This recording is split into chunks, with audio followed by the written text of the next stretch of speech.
Okay, this is part 6, the last part of I Will Give You Back Your Health Again by Dr. Day. I'm just going to give you a couple brief quotes from her, or quotes from her closing. She says, MSG seems to increase the risk of Parkinson's and Alzheimer's disease and eye damage, headaches, and fatigue. A guy by the name of Russell Blalock wrote about that. He's a real smart neurosurgeon guy.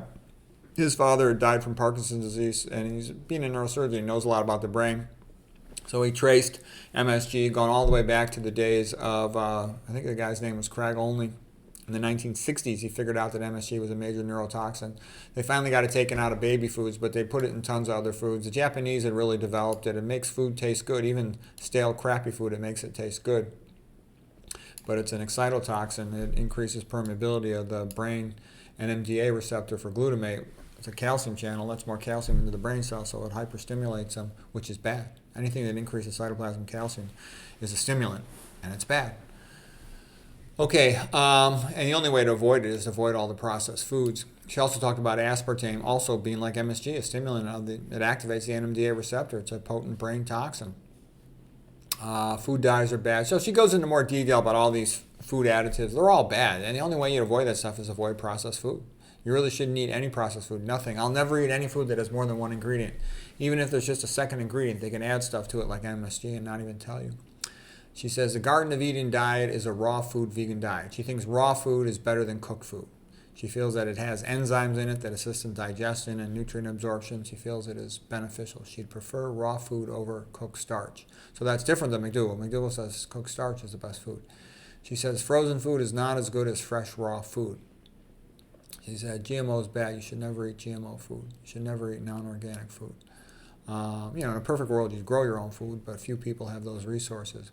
Glyphosate from non-organic food is associated with increased risk of some cancer tumors, kidney problems. Everything I'm reading here is what she says. This is all coming straight from her book. For many of the things I've given you the page numbers. She says that it increases the risk of kidney problems in lab animals and cancer tumors, that it might cause pregnancy problems like abnormal fetal development, low birth weight, miscarriage. She says don't eat food that's cooked in a microwave. Don't eat food that's been irradiated. Pasteurized food is bad. She says jet travel is bad for your health. She says the oxygen given to the passengers is not the same as the oxygen purity in the cockpit where the pilot sits. Pilots have better air quality. She says the loud noises over time can be associated with hearing loss. She says the long flights are associated with dehydration, jet lag, cosmic radiation. Prolonged sitting can lead to the formation of blood clots like a DVT, deep vein thrombosis in the leg. Can even go to the lung, cause pulmonary embolism. That's all rare, but it can happen. That's why some people say it's good to hydrate yourself on a plane flight, so you have to get up and walk to go to the bathroom. You'd be less likely to get a DVT. It's pretty rare. Okay, I've been a doctor 35 years. I think I've seen only one patient that got a DVT from a plane flight. So it's kind of rare. Okay. Let's see what else. She says that yoga and meditation are bad. She says yoga and meditation worship pagan gods. And she says this stuff about trying to awaken a serpent force is like Satanism, and it's bad for people. She says it's a disgrace that public schools allow things like yoga and meditation, this glorification of paganism and Satanism, but they forbid anything Christian. She says that's an absolute disgrace. She says the root word of pharmacy is pharmakia, and it means sorcery. And she says the Bible says sorcery is how all men were deceived, from Revelation 18:23. She's pretty thorough on quoting the Bible. She says we ought to obey God rather than man, Acts 5:29, chapter 5, verse 29. She says if you're trying to recover from cancer, you should quit your job and focus on getting well. Okay, now I would say one thing about that. Lorraine Day was a very beautiful woman. She had a very rich husband. She was able to retire after she had cancer so she could just focus on getting well. And she cured herself, okay? She survived metastatic breast cancer. But, most people, they don't have that much money. They can't just stop working, especially men. Men typically are in the provider role, so it's not so easy to quit your job. Maybe you could go to a job where you got more time, make a little less money, but have more time, focus on getting well. But anyway, she says if you really are, in deep trouble from metastatic cancer, she says quit your job, just relax, minimize your stress. She says, why shouldn't you quit your job? You're about to die anyway, so you might as well quit your job sooner and figure out how to get well. She says you need time to walk, you need time to read her cancer materials, to study your health and your disease and whatnot. She says, do you want to be healed? Are you willing to make the changes in diet and lifestyle that are necessary to get well?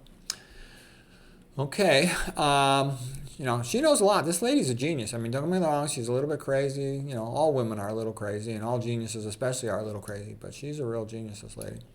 Okay, she says good music like listening to Bach. Bach is basically wrote church music. She says makes a person stronger in their health and their thinking. She says bad music like beat music, punk rock, gangster rap, that sort of thing, she says, or bad grunge, heavy metal. It weakens a person mentally. It distracts them away from good things. I know myself, I don't ever want to listen to beat music, grunge, anything that's non-harmonious or melodious where I can't understand the words.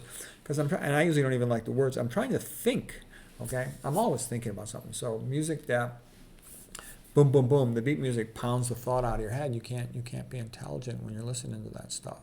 She says, and quotes Jeremiah chapter 30, verse 17, and I will give you back your health. Okay, and she has a whole lot more religious stuff, philosophical stuff, and I already went through all the things she says that makes you healthy. Basically, be 100% vegan, organic only, improve your sleep, reduce your stress, be religious, be hydrated, walk every day, pray every day, get your sunshine, forgive others, follow God's way, avoid jet travel, avoid yoga, meditation, any of this Eastern stuff, which he thinks is all BS.